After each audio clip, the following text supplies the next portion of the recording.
Hello friends, welcome to our channel. சிறடி காசை serial promo. இன்றைக்கி என்ன நடந்ததுங்கிற பார்ப்போம். முத்து வந்து ஒரு வழியாக நகையை வாங்கிட்டாரு. வாங்கி வீட்டுக்கு வந்திருக்காரு. வீட்டில் வந்து ரவியோட ஒய்ஃப் எல்லாருமே கூப்பிட்றாரு. அங்கே பார்லர் அம்மா, ரோகிணியோட ஹஸ்பண்டு, ஸோ அவங்க அம்மா அவங்க அப்பா எல்லாருமே இருக்கும்போது கொடுக்குறாங்க. கொடுத்துட்டு வந்து அப்பா அந்த பாருப்பா நான் தாலி செயின் வாங்கிட்டு வந்துட்டேன் அப்படிங்கிறாங்க. நிஜமாக வாங்கிட்டு வந்துட்டியாடா அப்படின்னு அண்ணாமலை கேட்கும். ஆமாப்பா இங்கே பாரு அப்படிங்கிறேன். அப்பா பரவாயில்லையே ஒரு வழியாக வாங்கிட்டு வந்துட்டியே அப்படின்னு சொல்லி அண்ணாரும் காட்டுறாங்க. அண்ணாரும் விஜயா வந்து பார்த்துட்டே இருக்காங்க. அதை ஒரு மாதிரி முறப்பாக பார்க்குறாங்க. மீனை பார்க்குறாங்க. பார்த்தீங்களா அத்தை, என் புருஷன் எனக்காக நான் சொன்ன மாதிரி நகையை வாங்கி கொடுத்துட்டாரு. நான் சபதத்தில் ஜெயிச்சிட்டேன் அப்படிங்கிறாங்க.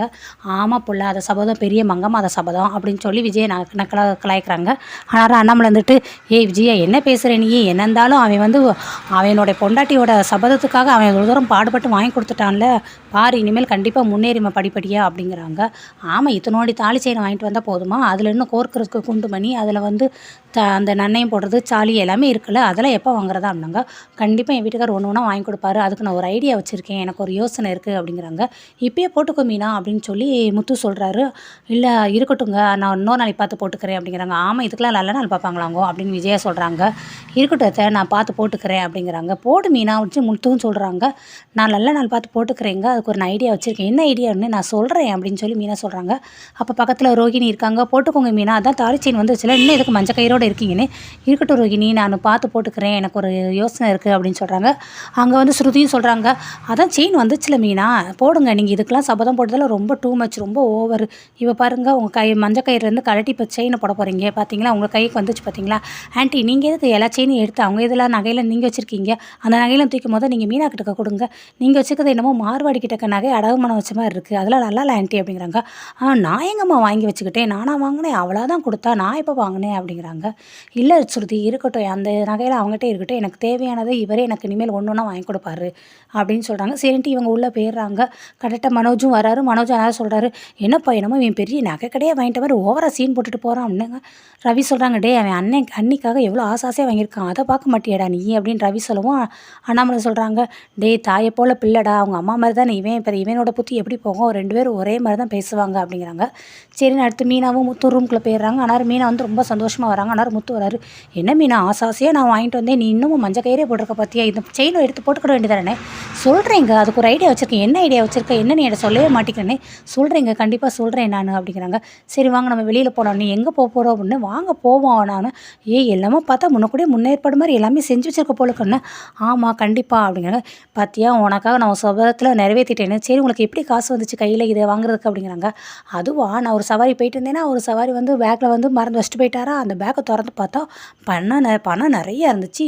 சரி இதுதான் வாய்ப்புன்னு சொல்லி நீ வேறு சபதம் போட்டிருந்தீ, அது வேறு ஏன் வந்துச்சா, அந்த ரூபாவை அப்படியே கொண்டு போய் நான் நகையை வாங்கிட்டேனே, அதை நான் நம்பணுமாங்கோ அப்படின்னு மீனா கேட்குறாங்க. ஆமாம் பின்னன்னு, நீங்கள் அடுத்தவங்க கூட காசுக்கு யார் காசுக்கு ஆசைப்பட மாட்டீங்க, அதையும் மீறி உங்கள் காரில் யாராவது பேக் வச்சுட்டு போனால் அதை போலீஸ் ஸ்டேஷனுக்கு கொடுப்பீங்களே தவிர, உரிமையானவங்க யாருன்னு சொல்லி அவங்ககிட்ட ஒப்படைப்பீங்களே தவிர அந்த பணத்தை நீங்கள் எடுத்துகிட்டு வந்து செலவு பண்ண மாட்டீங்க.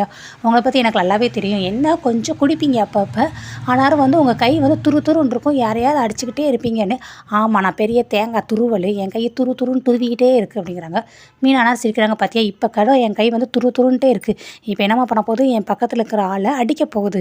என் பக்கத்தில் யார் இருக்கா, நீ தானே இருக்கா, ஒன்றை பார்த்தியா கை ஓங்கிச்சு கிட்டக்கு வந்துச்சு அடிக்க வந்துச்சு அப்படின்னு சொல்லிட்டு அப்படியே மீனா வந்து ஹக் பண்ணுறாங்க. ஸோ அவங்க வந்து ரொம்ப ஹாப்பியாக இருக்கா, சிரிச்சுக்கிட்டு இருக்காங்க.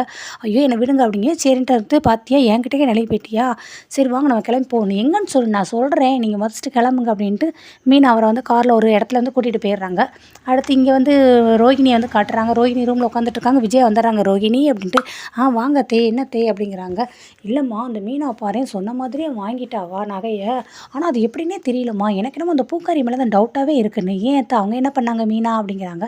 இல்லை இவ இப்போ பூக்கடை போட்டுல வியாபாரம் பண்ண ஆரம்பிச்சிட்டா, கை நிறைய காசு சம்பாதிக்க ஆரம்பிச்சிட்டாலோ, அந்த காசை தான் இவன் கிட்டக்க கொடுத்து போய் நகையை வாங்கிட்டு வர சொல்லியிருப்பா அப்படின்னு. அப்படி இருக்குமோ அத்தே அப்படிங்கிறாங்க. ஆமாம்மா அப்படி தான் இருக்குன்னே, பாரு ஒன்றும் இல்லாதவ அவளே வந்து நகையை வாங்கி போடுறா, அவ சக்திக்கு காப்போன்னு அரைப்போன்னு வாங்குறாங்க.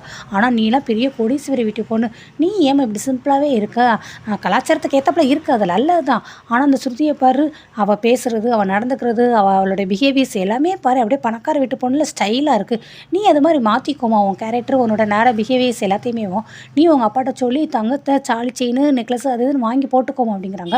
நானா அதுதான் நீங்கள் தாலி பிரித்து கோர்க்கும்போது சொன்னேன், அப்போ சேர்த்து வாங்கிக்கிறேன்னு. அது கிடக்காது, அது பண்ணாத பார்ப்போம்மா.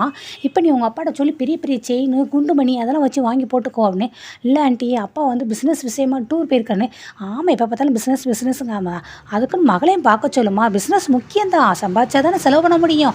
ஆனால் அதுக்குன்னு சரி உங்கள் அப்பாவுக்கு வேணால் ஃபோன் போட்டு கூட நானே பேசுகிறேன். ஐயோ வேண்டாம் ஆண்டி, இந்த சின்ன சின்ன விஷயத்துக்குலாம் நீங்கள் போட வேண்டாம், நானே போட்டு கேட்டுக்கிறேன். இல்லாட்டினா அவர் இல்லாட்டினா என்ன உங்கள் மாமா பண்ண சொல்லு, உங்கள் மாமா வந்து கொடுப்பாரு, உங்கள் மாமா தான் உன் மேலே அவ்வளோ பாசமாக இருக்காரு. அவர் இவங்கள மாதிரி காப்போன்னு அரைப்போன்னு வாங்க மாட்டாருமா, கிலோ கணக்கில் உனக்கு வந்து இறக்குவாருன்னு. கிலோ கணக்குலையா அப்படின்னு சொல்லி ரோஹிணி அப்படியே ஃப்ளாஷ்பேக்கில் யோசிக்கிறாங்க. அவர் கறிக்கடையில் வந்து எலும்பை வெட்டி 1/4 கிலோ 1/2 கிலோ 1 கிலோன்னு சொல்லி கிலோ கிலோவாக நிறுத்து கொடுக்குறத. அப்புறம் யோசிச்சு பார்த்துட்டு ஆமாம் அவர் கிலோ கிலோவாக தான் கொடுப்பாரு அப்படிங்கிறாங்க. ஸோ இந்த இடத்துல அது ஒரு காமெடியை கொண்டுட்டு வராங்க. அடுத்து வந்து விஜயா சொல்கிறாங்க, நான் வேணா பேசுகிறேம்மா. இல்லை ஆண்டி நீங்கள் பேசுனா அப்புறம் நகைக்காக தான் பேசுகிறீங்கிற மாதிரி ஆயிரும், அதெல்லாம் வேண்டாம், நானே டேடி கிட்ட கேட்டு நானே வாங்கிக்கிறேன் அப்படிங்கிறாங்க. ஆமாம் அதுவும் ஒன்று இருக்கோ, சரிம்மா பரவாயில்ல நீயே பேசி வாங்கிக்கொண்டு இவங்க போயிடுறாங்க. அடுத்து இங்கே வந்து பார்லரை காட்டாங்க. பார்லரில் அவங்க ஃப்ரெண்டுக்கிட்ட எல்லா விஷயத்தையும் சொல்லியிருக்காங்க. விஜயா சொன்ன விஷயம் எல்லாத்தையுமே ரோஹிணி சொல்லியிருக்காங்க. பார்லரில் ஒரு 2 பேர் ஹேர் கட் பண்ண வந்திருக்காங்க. அவங்கெல்லாம் போயிடுறாங்க. போகிற வரைக்கும் அவங்க ஃப்ரெண்டு சிரிப்பை ரொம்ப நேரம் அடக்கி வச்சுட்டு அவங்க போனதுக்கப்புறம் பயங்கரமாக விழுந்து சிரிக்கிறாங்க. எதுக்கடி சிரிக்கிற அப்படின்னு ரோஹிணி கேட்கவும், இல்லை நீ சொன்னதை கேட்டால் எனக்கு ரொம்ப சிரிப்பாக வருது, நான் கஷ்டப்படுறது உனக்கு சிரிப்பாக இருக்கானே. இல்லடி உங்கள் மாமா கிலோ கணக்கில் உங்கள் அத்தை கொண்டுட்டு வருவான்னு சொல்லுவாங்கள்ல, அதை நீ கேளு. உங்கள் மாமா கிலோ கணக்கில் நல்லிரம்பு எத்தனை கிலோ, கறி எத்தனை கிலோ, தலை எத்தனை கிலோன்னு சொல்லி உனக்கு கிலோ கிலோவாக கொண்டுட்டு வருவார் உங்கள் மாமா அப்படின்னு நினச்சினா அதை சிரிப்பாக வந்துச்சுன்னு. ஆமாடி எங்கள் அத்தையும் சொல்லும்போது எனக்கு அந்த கறிக்கடையாகவும் தான் எனக்கும் வந்துச்சுன்னு சொல்லி இங்கே ரோஹிணி சொல்கிறாங்க. சரி நீ இப்போ நீ என்ன தான் பண்ண போகிற, எப்படினாலும் கண்டிப்பாக ஒரு நாள் நீ மாட்டி தான் ஆகணும், அதை நீ இப்போயே உண்மையை சொல்ல வேண்டியதானே அப்படிங்கிறாங்க. இல்லை சொன்னால் அந்த வீட்டில் எனக்கு மரியாதை இருக்காது.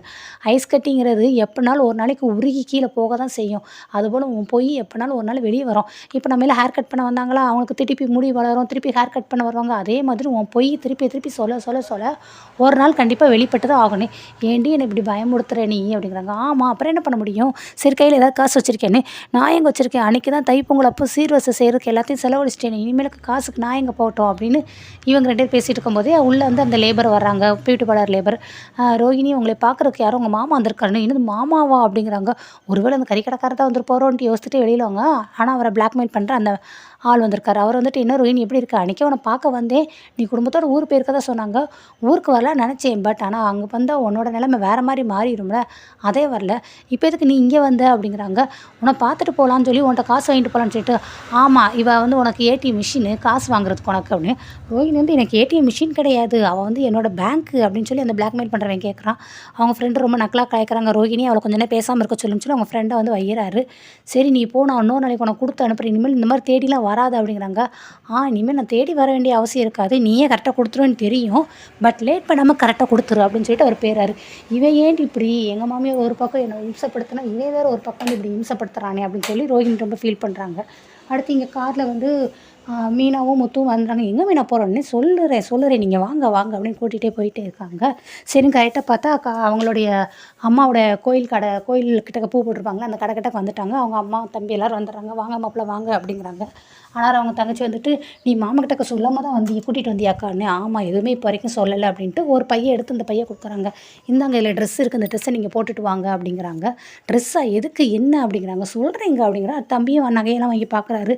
மாப்பிள்ளை நீங்கள் நகை வாங்கினீங்கன்னா ரொம்ப சந்தோஷமாக இருக்குன்னு அவங்க அம்மா சொல்கிறாங்க. அந்த நகையெல்லாம் வாங்கி பார்க்குறாரு. தம்பி பார்த்துட்டு இது என்ன சிறுசாக இருக்குது, கூட கொஞ்சம் ரூபா போட்டு இன்னும் கொஞ்சம் பெருசாக வாங்கிருக்கலாம்ல மாமா அப்படிங்கிறாங்க.